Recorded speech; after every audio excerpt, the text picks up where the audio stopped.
Okay, so 250. Okay, 1, 2, 3, 4, 5, 6, 7, 8. Ayun, 258. Tama ba? Parang hindi ata eh. Okay, mali ata. 100, 20, 40, 60, 80, 200, 220, 230, 240, 250. Ayun, tama nga. 251, 2, 3, 4, 5, 6, 7, 8. 258. Yun. Ito yung natitirang cash ko sa sa 525 na allowance ko this week, pero pinangkain-kain ko na lang yung ito na lang 258 ang natitira. So, and then bukas ulit, panibago ulit yung yung allowance bukas kasi alam niyo na meron tayong salary. Hapat ang trabaho, punyeta kayo. Kaya yung mga pinamimigay ko, sakripisyo yan. Gago kayo ha. Sinasabi ninyo na hindi daw kusa sa loob ko.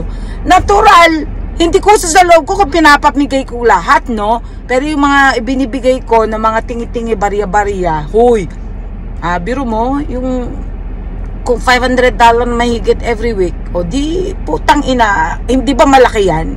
Dati-rati $1,300 every month talaga yung budget ko para ipamigay nung buhay pa si Stanley, pero patay na siya. Kaya namatay siya, sabi ko, hindi na ako magbibigay, pangako yan, itaga mo sa bato. Pero putang ina, dahil nga sa alam ko na kaya ko man naman yung sakripisyo ulit, di ba? Kaysa yung lalamon ako ng kung anik dyan sa mga mamahaling restaurant, mamahaling mga pagkain, magtiyaga na lang ako sa soup, vegetable soup na yan, tang ina nyo. Kaya wag nyo akong gaguhin. Ako lang yung tao na talagang nagbibigay talaga ng tama, legit.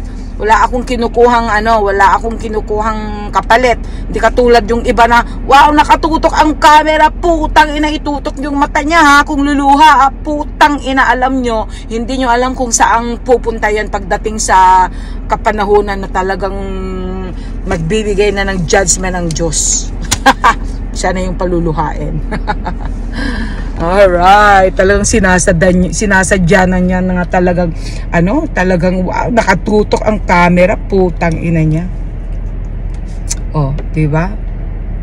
Yung mga tao nga naman hindi mo talaga alam kung sino talaga yung mga yung totoong nagbibigay talaga. Ako, sakripisyo itong ginagawa ko. Hindi ito pagyayabang, sakripisyo. Dahil kung gusto magyabang, bumili na lang ako ng mga limpak-limpak na mga play money dyan, na flaunt money. Ang dami dyan sa online, kaya diba? Kaya yun ang ginagamit ng gagong yun.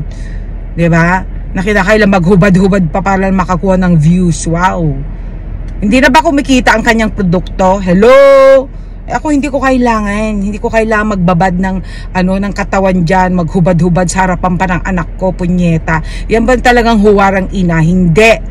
Oh, di ba? Nagbebenta nga ng mga products, ang itim-itim naman ng kilikili, putang ina. Ang itim-itim ng mga siko. Hello? Yan ba talaga? Oh my God. For content lang talaga yon. Kaya masakit ba nung sinabihan kayo nung babae doon sa taga-Coron? Oh, di ba? Oh, patunayan mo. Tanggalin mo yung itim ng siko mo. Oh, di ba? Ay, pasalamat ka na lang na na may filter, di ba? Kala nyo ako lang gumagamit ng filter, mga putang ina nyo, kanyo rin, di ba? Siya nga mismo, tingnan nyo mga walang filter, putang ina. Oh, di ba? Female version ni Sanderford.